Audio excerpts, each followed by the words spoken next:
Thank you.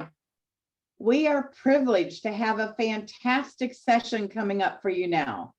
The topic is important to all of us, not only for Toastmasters, but for you individually in any facet of your life.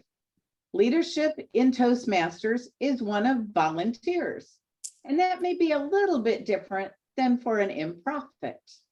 For that reason, the topic is leadership in Toastmasters and beyond.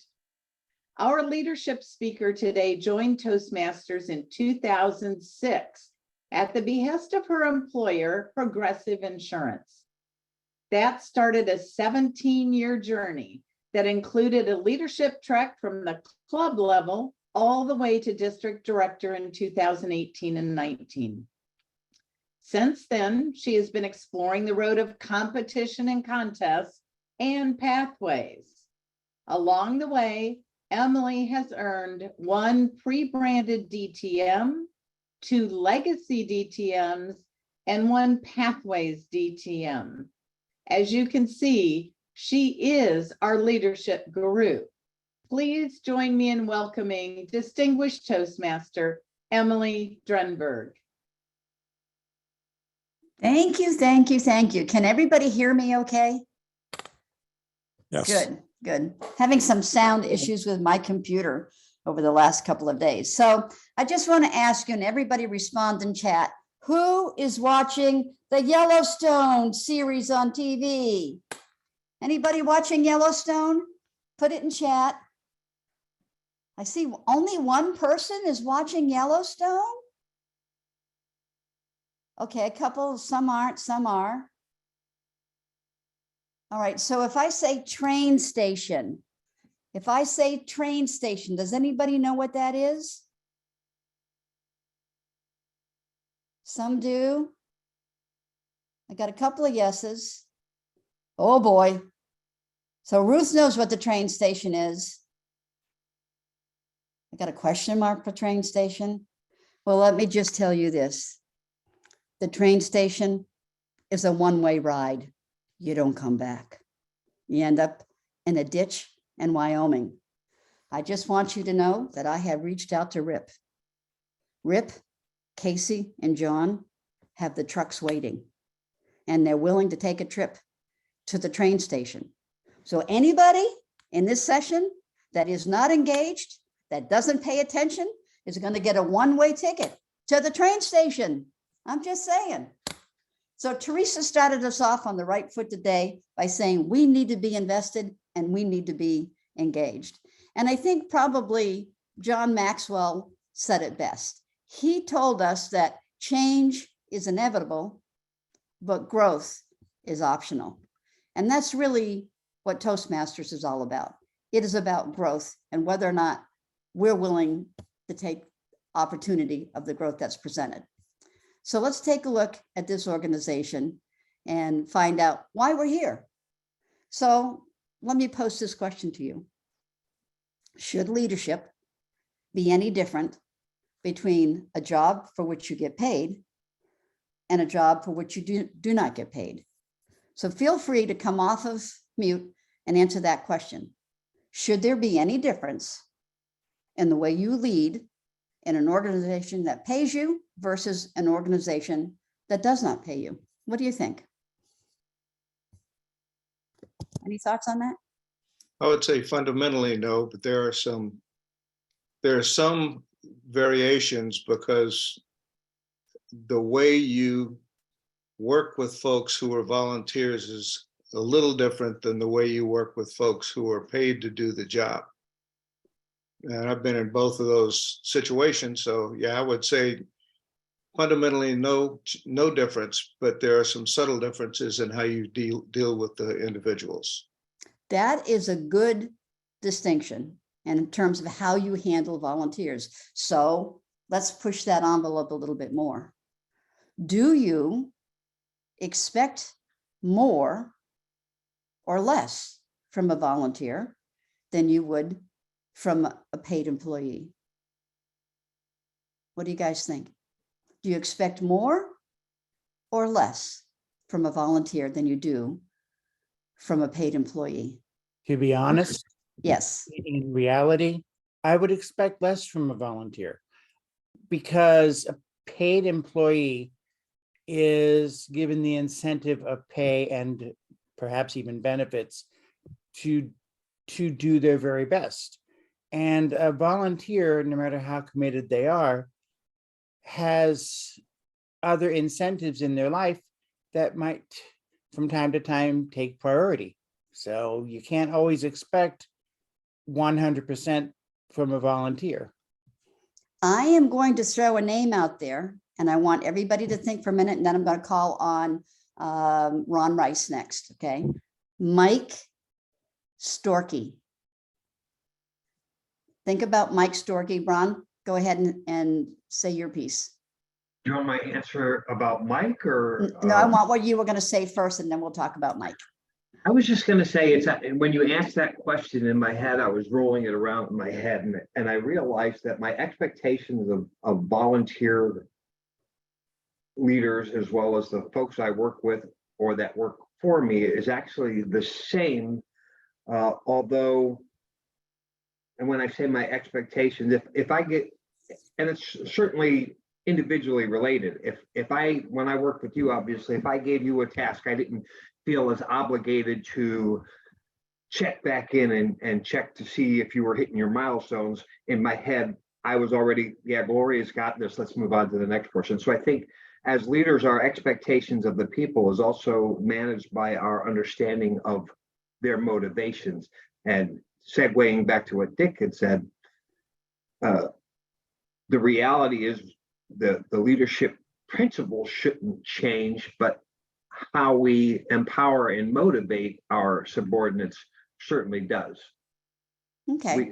If we don't understand what motivates those people that we work with and that work for us, there's no way we can leverage that towards working towards our goals. I don't know if you remember this, Ron, or not. We were at a conference in Fort Myers, and you were mentoring Matt Seward at the time because he had just become the district director. And I said to you, don't tell my husband this, but I will do just about anything for a pin or a ribbon. I don't know if you remember that conversation or not, but I was very motivated. A pin meant everything to me, and a ribbon, I was very bling oriented. So I think that that's an important thing, is finding out what motivates people. And that's kind of the key to being a good leader. But Mike Storkey was the international president of Toastmasters, and I think it was 2016-17. And that year I was the administrative manager for the district. And I had to go pick him and his wife up at the airport. And when I picked them up, I was horrified.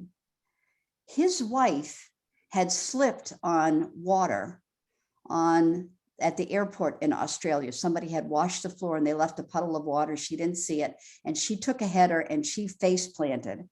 And when she got to Tampa, her face was literally black from the forehead down to her neck on one side of her face. She looked like she had been badly beaten by somebody. It was horrendous. And I was struck that, one, she was willing to be seen in public like that, but horrified at what pain she must have been in. I mean, she really looked bad. And she went in public and did all her public meetings like that. And she didn't let that interfere with her obligation to be present at her husband's side for the Toastmasters convention. And I was in awe of her. So we're driving to the hotel and we're talking about Toastmasters and his histories in Toastmasters. And he said to me, I expect more from you because you volunteered. And I turned and I looked at him. I thought, nobody has ever talked to me the way that this man is talking to me now. And his expectation of a volunteer is he expects twice as much because they volunteered. And I had never heard that before. And since then, I kind of have the same attitude. If you volunteered to do something, I expect you to follow through. I immediately had a flashback to my years as a Girl Scout volunteer. And I had a troop for many years. And then I became a Girl Scout trainer. And I remembered a contract that I was required to sign before I could begin my role as a trainer. And the third or fourth step was, if I have a headache on the night that I have a training, I agree to take Tylenol or a leave or some other medication and show up for my training, headache in tow. My headache is not an excuse to cancel my obligation to complete my training. I had to sign that. And then there was a litany of other reasons that were not excuses to cancel my obligation to training. And at the very end of that contract was that once I agree to be a Girl Scout trainer, I am a Girl Scout trainer for life. And I thought, I looked at that contract. It probably took me 3 hours or 4 hours to actually sign it and agree to that.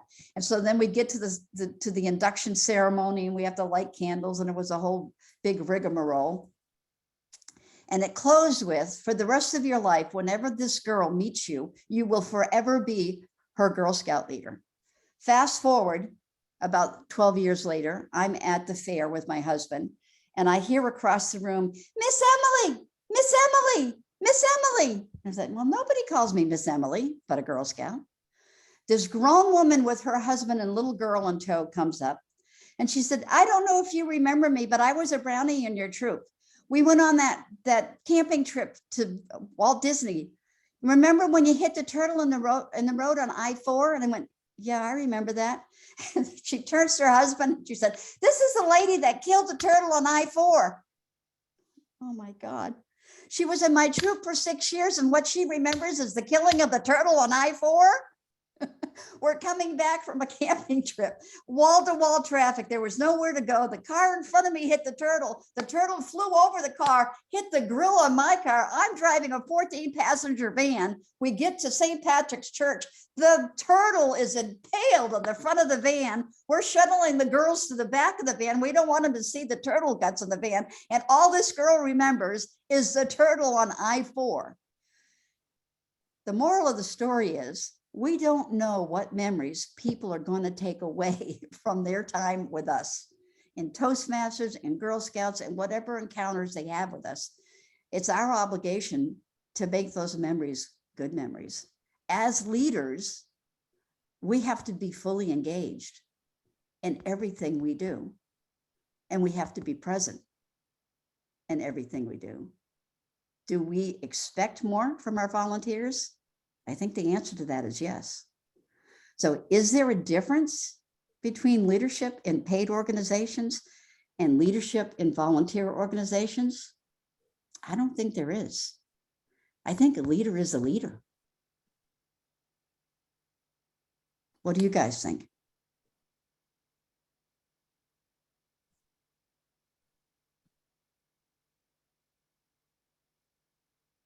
I'm glad you're cracking up, Dominique. Emily, I would agree with that. I was just making a note that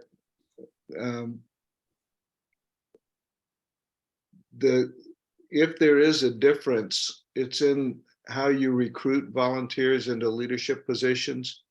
But once they've agreed to talk with you about it, then the important part is to make sure that they are clear of the expectations that you have and the organization has about what they're to do in the position.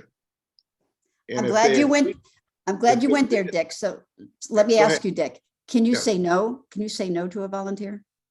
Oh, yeah. Absolutely. You should. If you're not committed, and if you don't have the time to do it, then it's best to say, no, I can't right now, but check back with me in a year Mhm. or whatever. But yeah, it's perfectly, a matter of fact, it's advisable to say no. If you don't have time or don't want to do it, or there's something else you'd rather do, whatever the reason is. But if you go in with an attitude that, no, okay, I'll do it, then chances are that's the kind of job you're going to do. Javier, I love your little baby. I got 3 of them. 2 I can pick up. The other one's too big. Oh, that's adorable. Yeah, Does he volunteer for anything other than petting? she's a good mascot. Yeah, she's a good mascot. We bring her to all the parties. Very nice, very nice.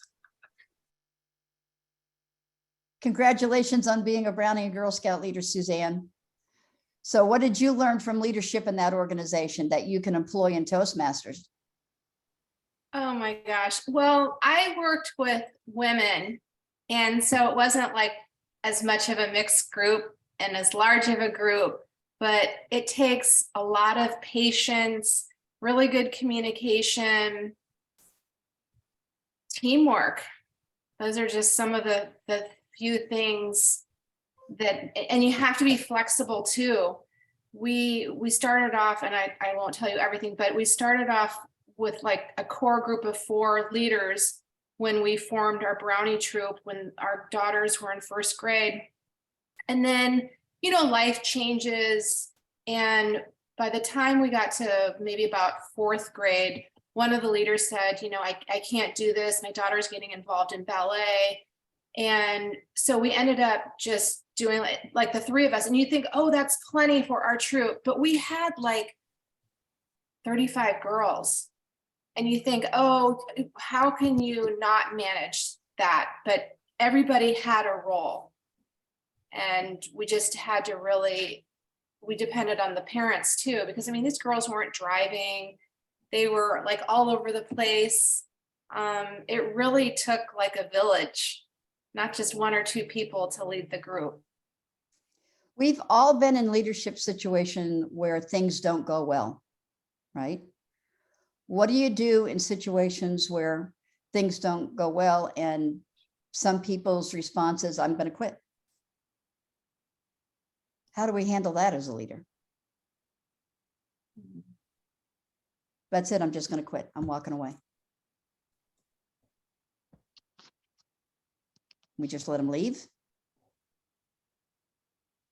You can offer to help them if they're struggling in a particular area.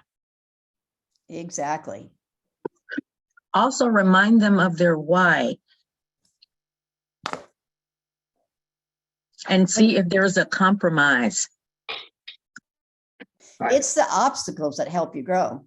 Yeah, Ron, you were going to say something? Exactly. I was going to say, for me, and ironically, that's a very personal question. I had 4 different area directors in my term as district director that wanted to resign, one of which I unfortunately had to let resign due to family. I say unfortunately, it was fortunate for him. He had family matters to attend to, and that was the right thing to do. But for me, when that's it, I quit. Just as in life and as with friends in a volunteer organization, you have to find out what it is, what obstacle they're struggling with to overcome. And 2 of the 3 cases, it was personal issues with somebody else in the organization. And I just asked them to explain to me what specifically, and if they wanted me to mediate, if they were even aware the other person was offending them, etc. And in the other case, it was just a timing / the ability to meet the requirements of the position. And I suggested that in this case, it was a male who's had an area that met on a day that he was not willing to give up from his family. I said, well, then let's just get you somebody else to do that responsibility on your behalf. Mm-hmm. If you feel like, no, that's not fair, then you can take one of his or her responsibilities. But, you know, if they're ready to quit, there's a reason. Something is driving them to that decision. You have to work with them to determine, number one, is it a final decision, as is the case with the gentleman who's had a family medical issue, or is it something that they perceive as insurmountable, and you as a leader and your team can help them overcome that. Everyone Exactly. grows in that scenario. Yeah. So do we have any football fans in this crowd today? Anybody like football? Am I the only football? All righty. So if I say the name Roger Starbuck, you know who I'm talking about, right? So Roger Starbuck has a quote that is probably the #1 reason that I stay in Toastmasters, because I don't know about the rest of you, but confidence for me is an elusive butterfly. I'm confident until something I encounter steals my confidence. And, you know, things might be going along fine, and then I run into something that's a complete failure and my confidence tanks and it's gone. And then I have to build that confidence back again. So Roger Starbucks has this quote, and it goes like this: confidence doesn't come out of nowhere. It's a result of something, hours and days and weeks and years of constant work and dedication. So when I get that volunteer who wants to quit, who just wants to chuck it, I talk about this confidence quote with them. And I let them know that it's the hard that makes this organization good. So has anybody here like baseball? Am I the only baseball fan? Yeah, baseball. I like baseball better than football. Shh, don't tell anybody. Baseball's my game. They're enlightening. Yes, go hockey.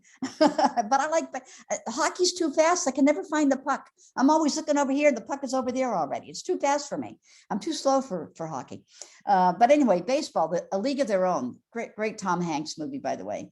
There is a scene where the catcher's quitting and she says it's just too hard. And Tom Hanks says, it's the hard that makes it good. If it wasn't hard, everybody would do it. Not Roger Starbucks, Starbuck. Sorry about that, Starbuck. Anyway, it's the hard that makes it good. Well, the same thing is true about Toastmasters, isn't it? Somewhere in the last couple of years, I've heard a lot of people talking about it. It's easy, it's easy. No, Toastmasters is not easy. I think we need to have the tagline, Toastmasters, Homework Central. You have to work at it. It takes a lot of work. You can't just come to meetings, people. You need to do, 8 hours of homework a week before the meeting. If you're going to really do it, especially with pathways, you got to do the work. You got to invest in the work. You got to do homework before the meeting in order to have a good, productive meeting. So I think we need to really work at that aspect of it. That's just my 2 cents worth. And then Teresa says, people don't quit organizations. They usually quit because of something we did or how we treated them. Bada bing, bada bang. And then one last thing I want to share with you. I had a little altercation with a person. This person was driving me nuts. So I go to my supervisor at the time and I'm just whining and crying and complaining and moaning and groaning. And my supervisor says to me, well, let me ask you, who's your best friend? So I gave her the name. If your best friend had done that, would it bother you? I thought for a minute. Well, probably not. Well, why not? Well, I know my best friend. Okay. So it wouldn't bother you if your best friend did it? And I went, well, probably not. Well, then you don't have a problem. What do you mean I don't have a problem? She said, you don't have a problem. You have an attitude problem, and it's your attitude, not that person's attitude. How can you say that? Because if your best friend did it and it didn't bother you, then it's not an issue. My supervisor was so objective, it was absolutely painful. And then she said, if you quit this department and you move somewhere else, this same personality is going to show up in a different gender, in a different race, and a different size. So you're not running away from this person, you're running away from this personality type. And this personality type is going to keep coming back and it's going to look different. So you need to figure out how to deal with this personality type. And that's when I started to really back away from what was bothering me and start looking at, why am I reacting the way I'm reacting? It's a good way to look at situations when the first starts hackling on the back of your neck, you need to ask yourself why you're having that reaction. And it's almost always more about you than it is about that other person. Just something to think about going forward. Yes, I agree, Emily, Dominic. if I can add a little something from, Sure. I know that I have a caregiver that's taking care of my 100-year-old dad. Mhm. And my dad kept complaining about her. And so I finally went to her, and this is under communication here. I went to her and said, we have a problem. And I explained that he was complaining, and she was just devastated. And yet the best thing about it is the next day she went to him and sat down and talked to him, heart to heart. I understand you have a problem with me. What's the problem? They talked for about a half an hour. And now my dad thinks she's absolutely wonderful. Aw. And I think the biggest lesson that I learned, and I have a horrible time with this, is to go ahead and confront the issue, not necessarily the problem, but the issue, which could be way different than the problem staring at you. And communication is what made that happen. And it's just amazing how much better things are now.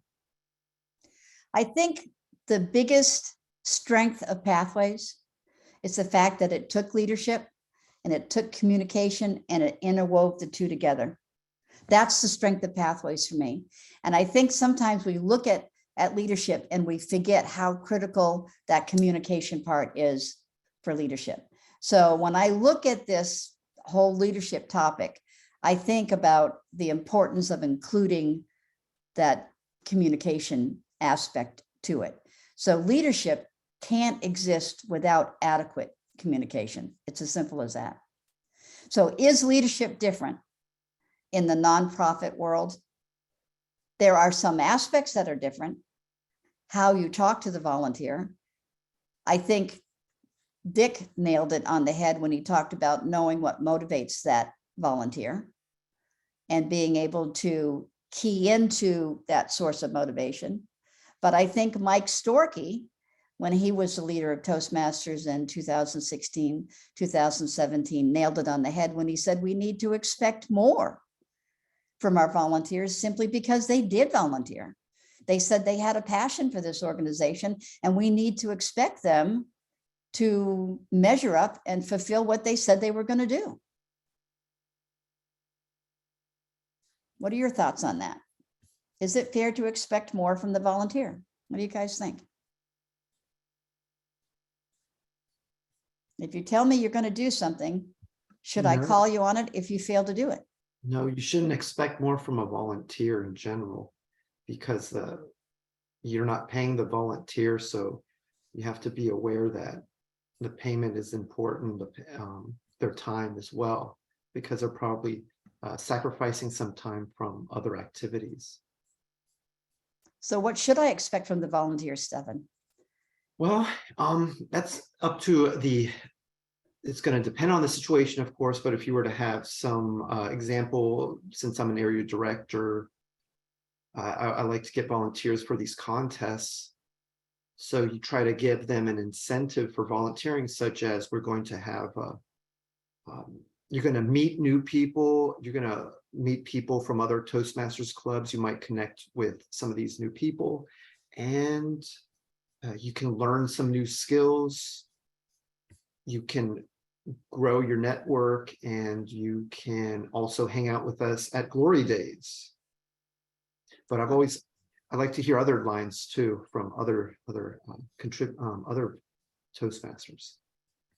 Hi, Emily, this is Christian. Mhm. I think as a leader, you need to make sure that the volunteer knows what to expect, what you expect from them, and make it clear. If you don't make it clear in a volunteer role, then don't expect the expectation that you set. You have to make it clear. And you make it clear, and then you tell a person, this is what I expect for you in this role. Do you accept it or not? And if you don't accept it, it could be because you have a full-time job, you have children, you have other time commitments that may be priorities. So it's about, as a leader, making the expectation crystal clear. What's the best way to make your expectation crystal clear?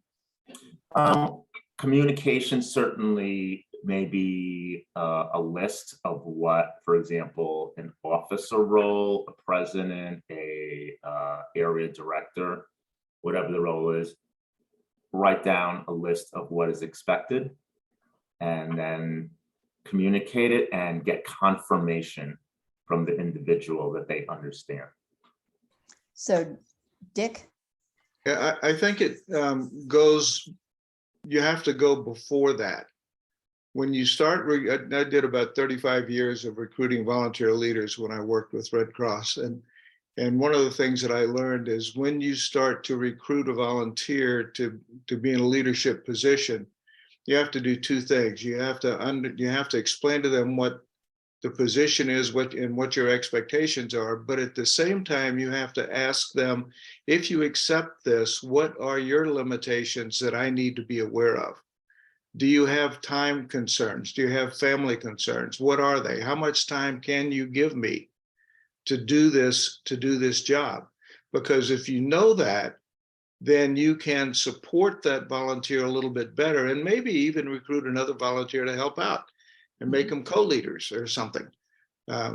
So I think it all begins with the recruitment process to find out where the volunteer is, why they want to do this, and how much time do you have to put into it based on the expectations that I've given you. Can you do this job? And if they say, yes, I can do this job, then in my view, unless something changes in their lives, discussion's over. They've committed to it, and I expect them to do exactly what I would expect a paid staff member to do. I think if you're expecting more from a volunteer than a paid person, then you also have to have created a space for them to grow within whatever role it is. And so create those opportunities for them to focus on their own professional or personal development. Let them focus on projects that matter the most to them, that got them interested in this in the first place, so that they're not just tied up doing the mundane things because they're the go-to person because they said that they wanted to do this. And so if you allow it to still be fun for them, allow it to still allow them to shine and like I said, just grow themselves, then they have a reason to keep showing up and keep giving their time, because it's worth their time to do it, beyond the fact that this is something that they're interested in. There's one word that I haven't heard yet in this process.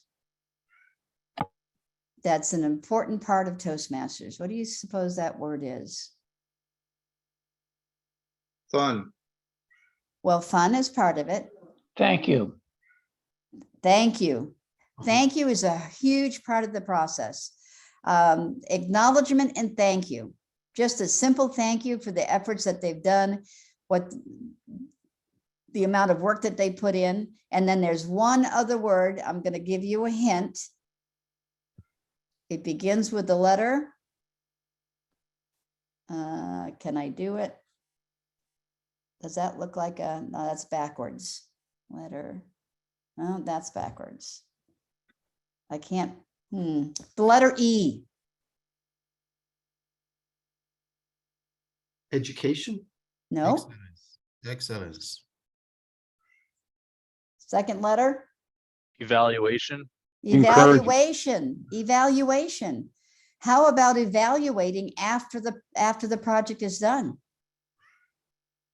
How many of us take the time to evaluate how the contest went, how the chief judging process went after the contest, how the contest master did after the contest? Without evaluation, how do we know how we performed in that particular role? Right? So evaluating helps us measure how we performed in that role. Right? And Emily, can I just caveat, evaluate is not complain?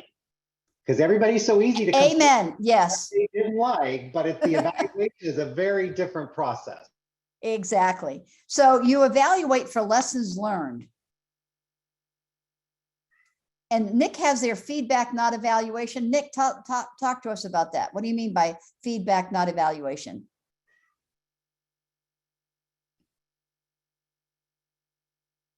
Nick, talk to us about that. Well, that's what Toastmaster says. I mean, we do evaluations all the time, but when we communicate, we're communicating by using feedback as the concept. That being said, what was mentioned earlier is quite profound, because expectation management has to be done up front. And if it's not, and when leadership is not doing it by examples, everything falls to pieces and the cards come crumbling down. Right. So you have to have feedback every step along the way. And that's not just to the people who are volunteering at the lower level. It goes both ways. You have to provide feedback to leadership to let them know, hey, listen, you're off track. this can't be Right. done. Give them a little bit of reality check. Okay, and then Carla says feedback is less staunch. Evaluate means you are being judged. Okay, that's one way to look at it. I know that whenever I run an event, after the event, I always take a look at that event to see what I could have done differently, what could have been better, what could have gone smoother. And that's where the learning takes place. You know, it's kind of like the post-mortem of the event, if you will, to see what could have been done differently and what I might take away and learn, so that if I have an opportunity to do that again, I can do something different the next time around. And there's always learnings. There's always things that I would have changed had I had the opportunity to do it again. And so I So guess I would challenge that or maybe add to it. And because it sounds like you're focused on the growth, but also enjoying the moment, because Mhm. what went well, you know, Oh, what am I going yeah. to continue to do? What really excited people that we need to maybe try in other events, and looking and enjoying the moment as well as learning from it. And sometimes the happy mistakes, the things that you hadn't planned on that went really, really well, that just happened by accident. It's like, wow, that was wonderful. How can I make that happen again? You know? So sometimes there's that part that happens too. So I think it's important to actually sit back and really review what happened. And then Suzanne writes in here, I think our club, we tried to sandwich our evaluation by sharing positive, then things to improve, and then ending on a positive. That's always a good way to do it.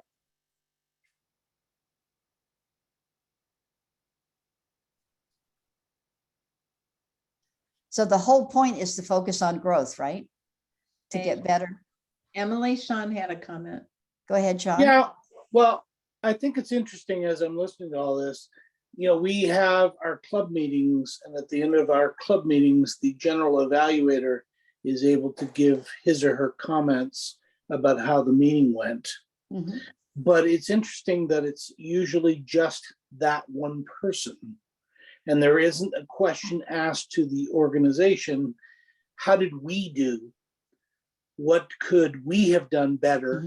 Or what did you enjoy most about this particular meeting?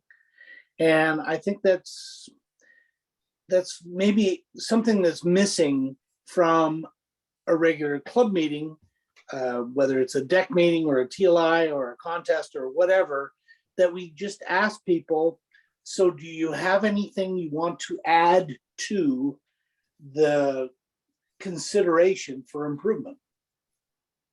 And we laud ourselves as being people that are willing to evaluate to help people to grow.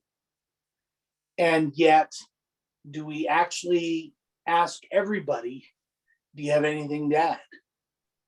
And if that was part of every meeting, every training, every whatever, then it would give us all an opportunity to go, oh, I got to think about how do we get better? How do we improve? How do we add to our individual and group improvement? So I thank you for that. I think that's a really good enlightenment. Yeah. So most of us have been leaders in this organization for a while, right? So what is it that makes you want to give back to the organization? What have you gotten out of Toastmasters that now makes you want to give back to the organization? Have you thought about that?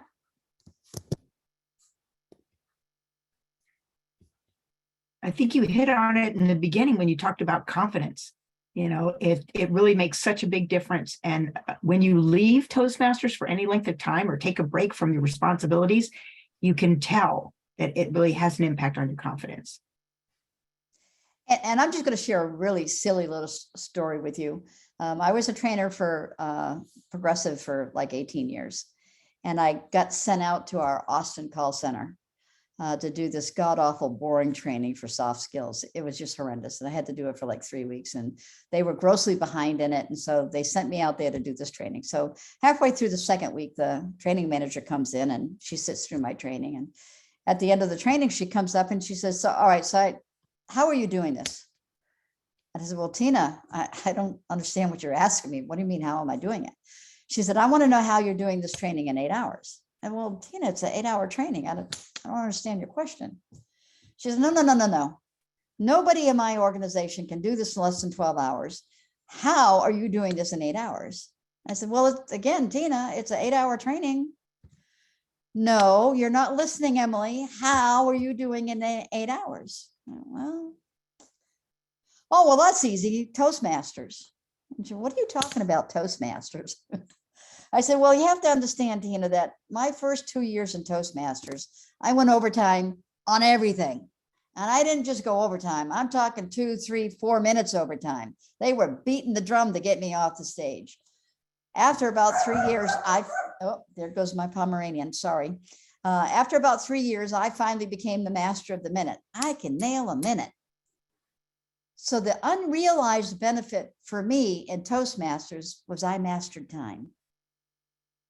So I was able to, I can train anything. You tell me how much time I have, I will nail the time. I got time down because of Toastmasters. For me, that was an unrealized benefit of Toastmasters. And I bet if you all sat back and thought it over, there are unrealized benefits you too got out of Toastmasters. Now, we all talk about, I got better at communication, I got better at leadership, but how many of you realize that you got better at time management? And stop to think that time management was a big bonus for being in Toastmasters. Ron's nodding. So sometimes we get the little things are just as important as the big things that we get out of the organization. So is that true for anybody else? Have you gotten little takeaways that you didn't realize were important until later? I think for me, I got better at editing and proofreading, and just that ability to my ear for how things should sound has improved, and my way of putting words together has expanded. So that's been pretty cool. Brant. My time management has improved as well. I generally practice my speeches at work. I work in a large, loud factory. Nobody can hear me talking to myself. And I've gotten very good at knowing how long I'm actually speaking to myself. And I really got that from Toastmasters. When I have to say something and I have to be brief, I can. I used to ramble like crazy. I don't anymore.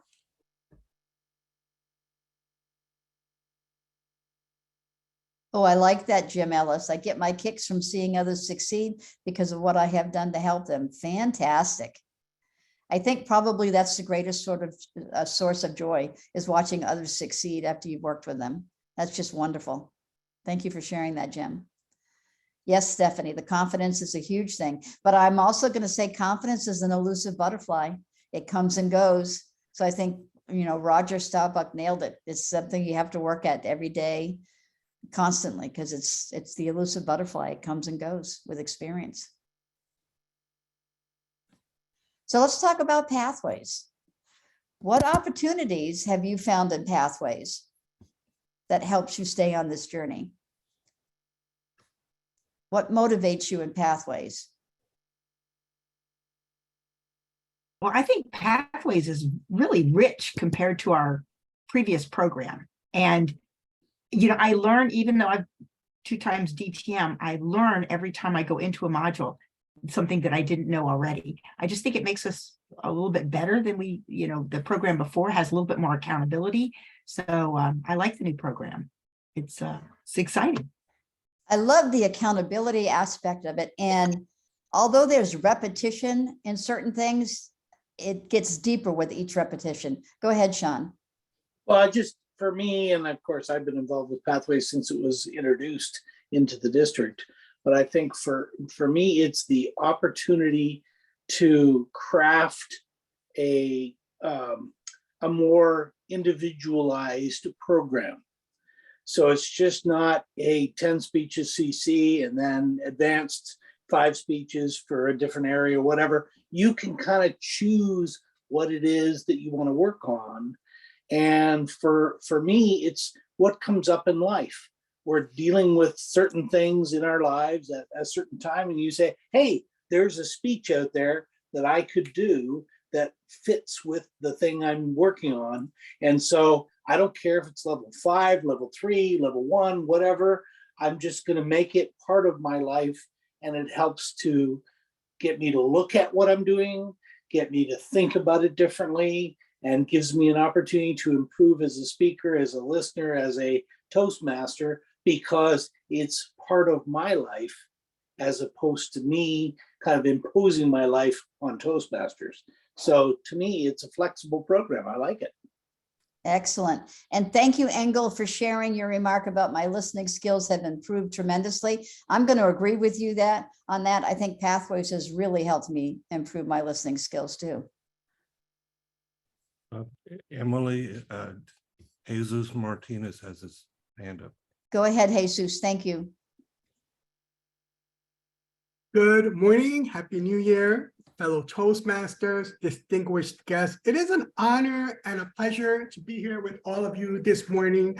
I really couldn't help to contain my enthusiasm for Toastmasters and Pathways. I'll just briefly tell you one of the overall themes of Pathways that I love is really embodied wonderfully in a quote by Zig Ziglar. If you want to achieve your goals, help others achieve their goals. I came to Toastmasters in 2017 as an introvert, timid, very little formal education, had a GED. And through Pathways, I became more confident in my abilities, not only to speak publicly, but also to organize events. You know, as I became an area director and I started to organize contests, and I began to think to myself, what else can I organize? You know, let me just throw up an Excel spreadsheet up here and put a few classes that I need left to finish my bachelor's degree. And I graduated with my bachelor's with honors. You know, let me just create another spreadsheet and throw a few more classes that I need to finish my master's. And I finished my master's. And then I said, you know, I wonder if I could become a doctor. And I'm currently a PhD student. And I would not have gone anywhere near that without Toastmasters. And there's so much in Toastmasters. It's highly customizable Pathways. If you want to learn how to give humorous speeches, if you want to learn how to give a presentation, if you want to learn how to give informative speeches. And all of these speeches, I've really worked on improving. I've helped me tremendously with my career. So I just wanted to remind all of you that one of the great gifts of Toastmasters is learning to be a volunteer and learning to give back to the community. Because when you do that for them, you're going to notice really wonderful things happening in your life. You're going to start to develop as a leader. You're going to start to see, wow, if I can, you know, if I can organize an area contest, you know, I could probably organize a district contest and I can probably do a lot more. So remember that a lot of these skills are transferable in your educational life and your professional life. And that's what we're all here to do. We're all here to grow. Thank you. Fantastic, Jesus, and congratulations to you on all of those achievements. Dick, I see that your hand is up as well. Yeah, going back to Pathways, there are a couple of three things that I like about the Pathways process that were not available in the same way in the legacy program. Number one, you're forced to do an assessment pre and post speech. And that was not something that we did or were forced to do by process in the legacy program. The other thing that I like about Pathways is that some people are visual learners and some people learn by reading.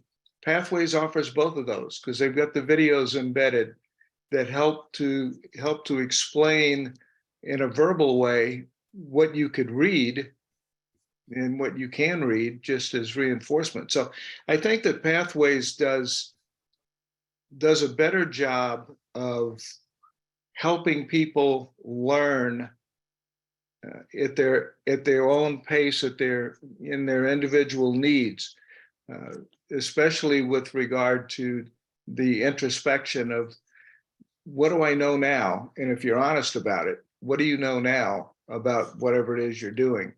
And then at the end of the project, what did I learn and what do I know now? And hopefully those numbers will have gone up at the end. So I think those two or three things are, for me, help to make Pathways a much better learning experience overall than the legacy program. Thank you for sharing that. I think that is a great synopsis. Excellent. So another strength of Toastmasters is in teamwork, right? We do a lot of teamwork in Toastmasters. So what kinds of teams have you worked on, and how has your teamwork helped you?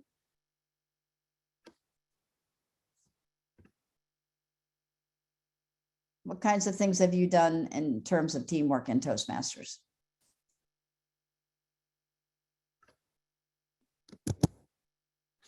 Hey, Emily, this is Yes, Jeanette. I got you, Jeanette. Go ahead. One thing I learned in teamwork is you learn how to bond with your team. When I was a district contest chair a couple of years ago, I was also contest chair for the international contest. I actually got to bond with the contestants, and it made me feel good to learn from them and actually be excited for them.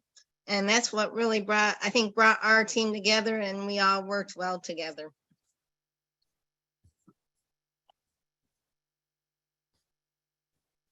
Anybody else work on a team? Work on a project from beginning to end?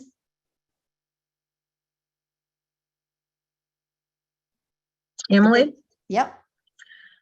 As a division director, I had 2 area directors that I lost. One moved away, one quit. So we had 2 areas that were uncovered. As a team, my entire division got together to serve those clubs that were unserved, to take turns acting as area director in those clubs to make sure that they had their contest and that they had the support that they needed. And without that team, I could not have done that alone. Excellent. And then the year that you were division director was my year as the district director. And that year we did an overnight training for the division directors.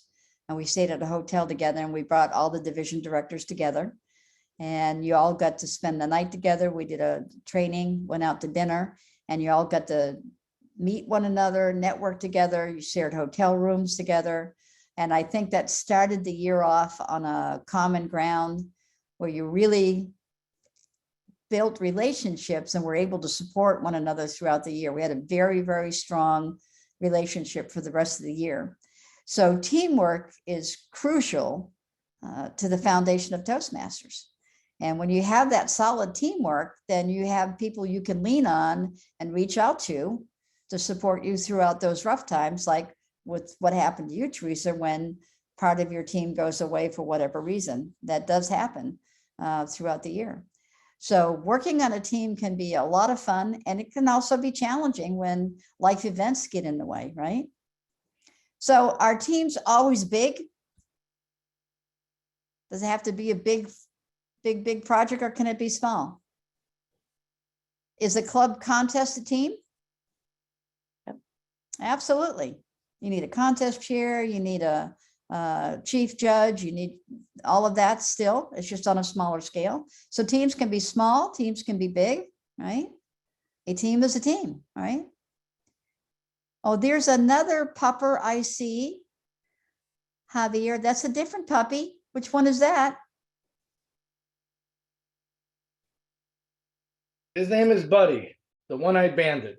Oh, the one-eyed bandit. I love it. I love it. So since we have puppies on parade, I have to show mine. This one's Willow. Willow is a rescue. I rescued her last April. She's a 5.5-pound Pomeranian. I'm going to put her back down. And 4 pounds of that is fur. Yes. Lots of fur on that dog. You got that right. All right. So Andrew Byrne is telling us teamwork begins with the structure of the club. Amen to that. Base camp is the president, vice president, secretary as a team. And boy, you got to keep your eyes on that base camp, because if you don't respond quickly, that prevents the member from moving forward. Vice president membership and treasurer work as a natural team for bringing in. Well, you know what? I'm going to say, Andrew, talk to us. Sounds like you have some stuff to share.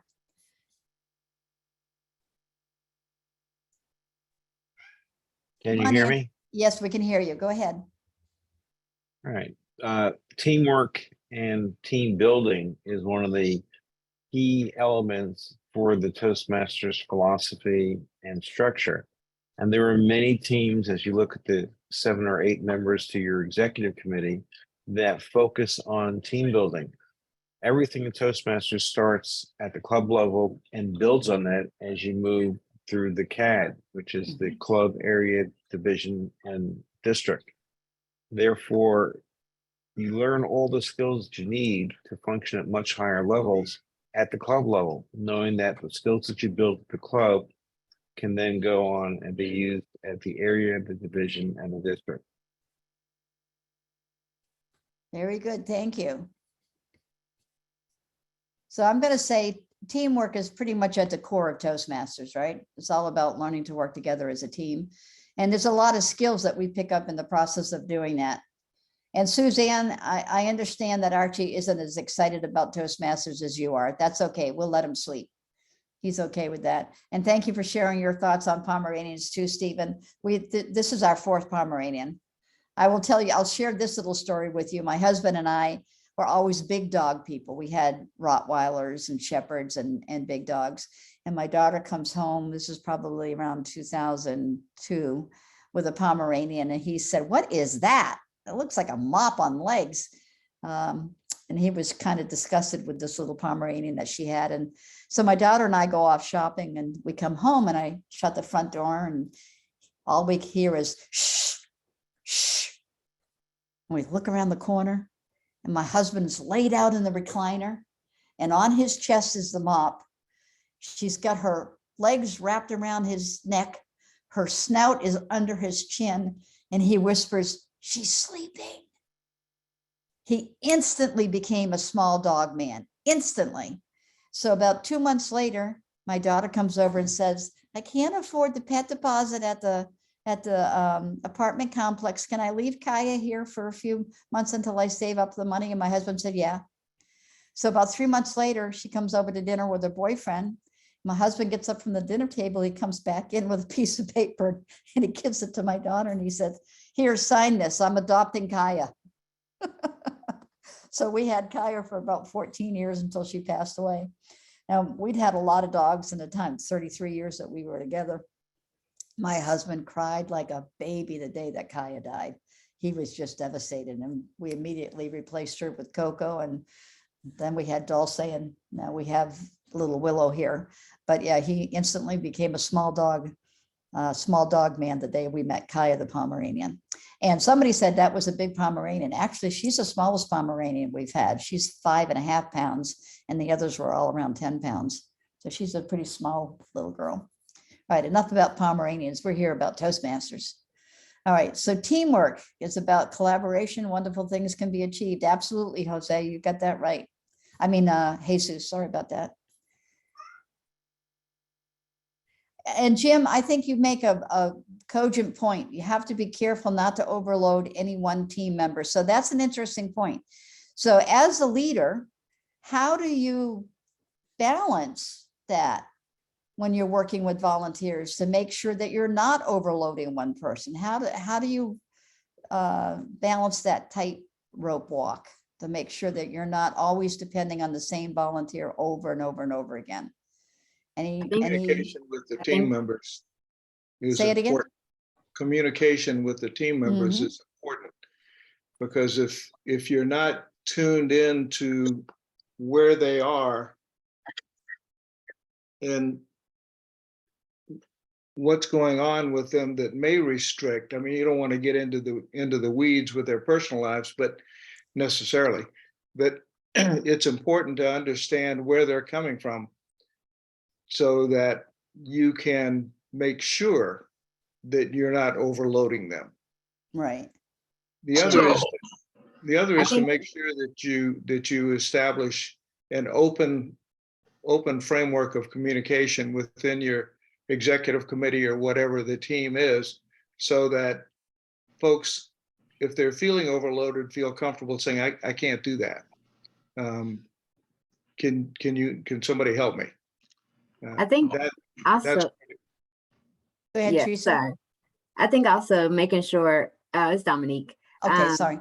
But just making sure that you're not just training one person, right? That you're bringing your whole team up, that you're using and diversifying your skill set so that anybody can step in. And while, yes, people have their strengths and their weaknesses and you want to put them in their strength zones, you're also increasing people's weak zones so that they can take some of the load and free up some of the capacity to, so that not one person is just doing every one particular thing. Also, don't forget as the leader, you can authorize or you can inform the team member that they can go ahead and find somebody to help them. That any one task does not have to be done only by the person who's assigned to. You can authorize that person to bring somebody else in to help out. And that person that you bring in might be the best person for the next time around. What are you going to do with the eager beaver who always volunteers and always wants the person to do everything? Who, me? How are you going to handle that person who is always Johnny on the spot? Because that can be a delicate tap dance as well. Assign them to train somebody else. Okay, and Ron, what do you want to add to that? Ironically, I was typing in a big litany in chat about that. Sometimes the one that's carrying the lion's share of the load just is not comfortable delegating. I worked with several leaders over the course of my years that they did everything they could, not because we were relying heavily on that person, Jeanette Sweeney, but because they just enjoyed it so much, but also were reluctant to delegate.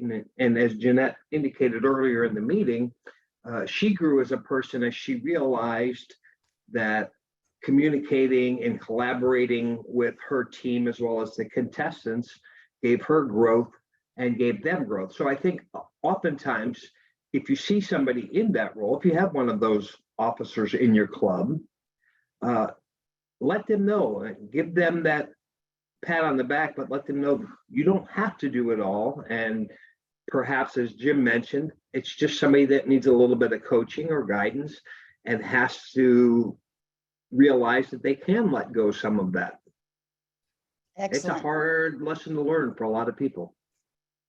I think delegation is an important part of leadership and an important part of personal growth, is passing the torch and letting other people step forward. And like Jim said in the chat earlier, the greatest joy is sitting back and watching other people develop based on what you've taught them and the opportunities that you've given them to grow and shine. So which brings me to one of the final topics that I want to talk about. I think that as an organization, our main directive should be recognition. And I think that as leaders, that we should go out of our way to make a point of recognizing people. So recognition, what should we recognize people for? Now, I am not an advocate of everybody gets a trophy. I think that diminishes the value of a trophy. I don't believe in everybody should get a trophy, but I do believe people should be rewarded. Now, I don't think that people should necessarily be rewarded because they are the absolute best at what they do. But I do think people should be rewarded for achievement, for how far they have come. So somebody might not be a phenomenal speaker, but they may be phenomenal for where they started and where they are now. And that needs to be acknowledged.